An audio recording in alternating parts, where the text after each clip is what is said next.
Opposition parties हैं उसको इसमें दिक्कत नजर आ रही है। मुझे लगता है जो जिस डिस्कशन और डिबेट की ये बात कर रहे हैं वो तो बिल के पास होने के समय बहुत हुआ और उसमें ऑपोजिशन को ऑन बोर्ड लिया गया और ये बिल 2023 में पास हो चुका। तो आज जब उसको अमली जामा बनाने का समय आ रहा है, जगदीप जी, औरतों को एक वर्ड विक्रम जी ने इस्तेमाल किया, कहावत खिस्यानी बिल्ली खंबा नोचे।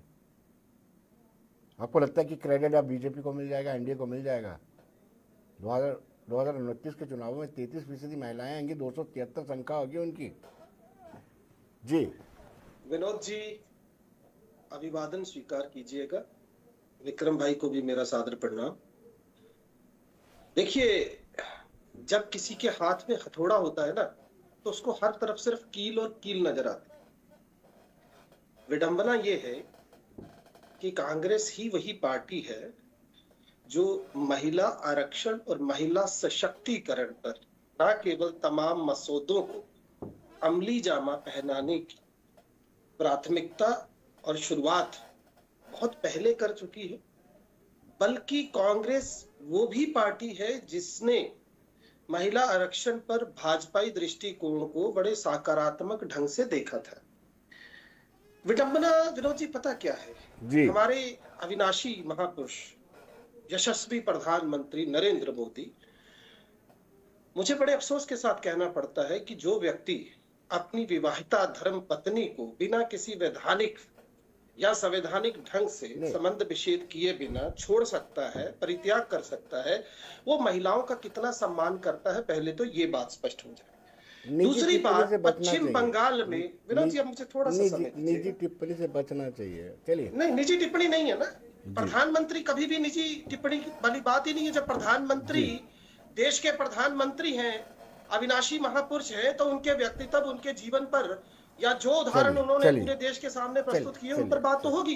दूसरी बात विनोद जी, पश्चिम बंगाल में जो नारी शक्ति है उसकी पेशानी पर जो त्योरी है ना, उससे भाजपाइयों के होश फाकता है।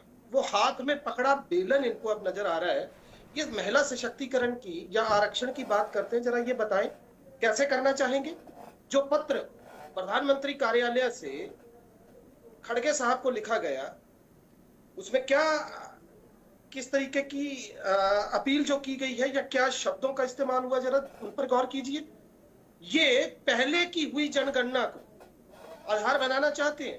अब आप मुझे केवल इस बात का जवाब दीजिए, खड़गे साहब ने उत्तर दिया है, अगर बराए मेहरबानी आप उस पर गौर फरमाएंगे, आपको बड़े स्पष्ट ढंग से पता लग जाएगा कि कांग्रेस क्यों सवाल खड़ा कर रही है या समूचा विपक्ष इसके खिलाफ क्यों है। कारण स्पष्ट है। ऐसे तमाम वो राज्य जिनमें साक्षरता की दर ज्यादा थी, जहां पर पहले से पॉपुलेशन यानी आबादी नियंत्रण को लेकर लोगों ने बड़ी गंभीरता से उसको लिया और वहां पर हम दो हमारे दो का नारा सबसे पहले जो है वो प्रभाव में आया। अब क्या उनका ये दोष है कि उनकी आबादी अगर कम है तो उन तमाम प्रदेशों की जहां पर आबादी ज्यादा है आप सीटें बढ़ा देंगे? उत्तर प्रदेश उदाहरण के तौर पर बताना चाहूंगा, क्षेत्रफल के लिहाज से अगर आप राजस्थान के साथ उसकी तुलना कर ले, आपको जवाब मिल जाएगा इतनी ज्यादा सीटें क्यों हैं, क्योंकि आबादी ज्यादा है। तो पहली तो बात कि पिछली जनगणना के आधार पर अगर ये महिला आरक्षण लाना चाहते हैं तो वो न केवल अन्यायपूर्ण है बल्कि देश के साथ धोखा है। दूसरी बात, अगर आपको आरक्षण करना है तो आप 2029 क्यों लेके गए इस तारीख को? आप तभी कर देते जब आप लेकर आए थे। अब दिक्कत क्या है विनोद जी, हाथी के दांत दिखाने की ओर और खाने की ओर। स्थिति ये है, महिला आरक्षण के नाम पर केवल चुनाव जीतना। मुझे एक और आखिरी बात आपसे करनी है विनोद जी, दिक्कत क्या है कि आप अगर प्रधानमंत्री साहब का वो देखें, ट्विटर अकाउंट देखें, तो एक वक्त था जब वो कुछ लिख देते थे, कुछ भी लिख देते थे तो नीचे चाटुकारों की एक बड़ी लंबी लाइन दिखाई देती थी। लेकिन आज स्थिति ये है कि सोशल मंचों के ऊपर प्रधानमंत्री से सीधे सवाल देश की जनता कर रही है। हर बार चुनाव चुनाव चुनाव, इसके अलावा ना कुछ नजर आता है। जगदीप जी, दो गेस्ट और हमारे साथ जुड़े हैं, शुभांकर भट्टाचार्य जी और साथ में विश्वनाथ मिश्रा, वरिष्ठ पत्रकार है। मिश्रा जी आपका भी स्वागत है, भट्टाचार्य जी आपका भी स्वागत है।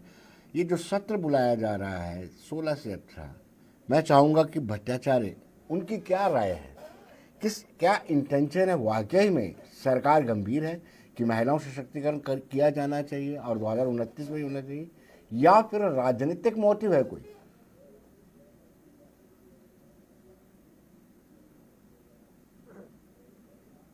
मेरी आवाज आ रही है ना विनोद जी? हाँ, ये मैंने भट्टाचार्य, आवाज आ रही? हाँ हाँ, भट्टाचार्य जी से पूछा मैंने जी। क्या मैं जवाब दूं उसका? हाँ जी, हाँ जी, हाँ जी। जी जी। अगर मेरा मानना यह है कि जिनको महिलाओं की चिंता होगी उनको पूरी तरीके से चिंता होगी। वो फिर हर जगह पे देखेंगे कि कहीं महिलाओं का कोई अधिकार, उसका कोई हनन तो नहीं हो रहा कहीं। क्या हम वाकई जो लाभ पहुंचाना चाहते हैं वो वाकई महिलाओं तक पहुंचे, इसको भी हम इंश्योर करेंगे कि बस मुंह से बोल देंगे और हो जाएगा? जी। क्योंकि अगर ये